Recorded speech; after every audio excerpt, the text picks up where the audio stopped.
एक व्यक्ति निठल्ला था, सत्संग में नहीं जाता, उसकी पत्नी ने जबरदस्ती भेज दिया। बड़ा आदमी था, बैठने का इंतजाम देखा उसने। तो जब वो सत्संग में पहुंचा तो लोगों ने कहा आइए, पहुंच गया।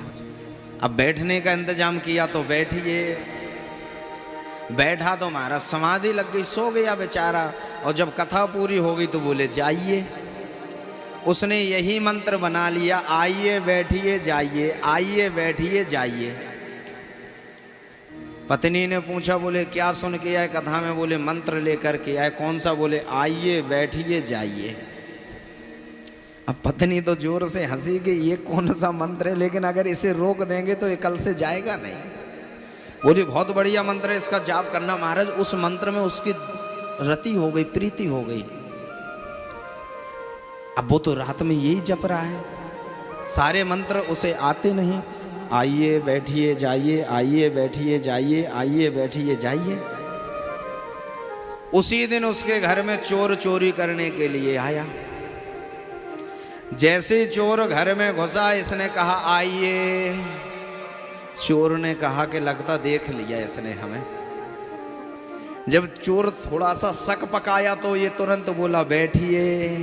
चोर ने कहा अब तो कंफर्म होगा कि पहचान भी लिया। दीवार पे चढ़ने लगा तो तुरंत बोला जाइए।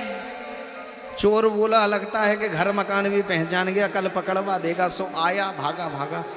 बोले महाराज क्षमा कर देना, हमें पता नहीं था कि आप जैसे लोग यहाँ रहते हैं।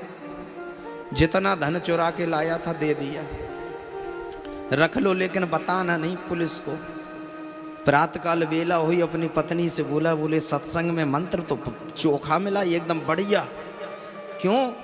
बोले एक रात में ही सिद्ध हो गया। मतलब बोली हम तो रात में जाप कर रहे थे कि आइए बैठिए जाइए, पता नहीं कौन महाशय देखो कितना सोना रख के रखे गए हैं। पत्नी बोली अरे बाबरे, जब झूठा मंत्र में सोना मिल गया तो सच्चा मंत्र जपोगे तो परमात्मा क्यों नहीं मिलेगा। आइए बैठिए जाइए।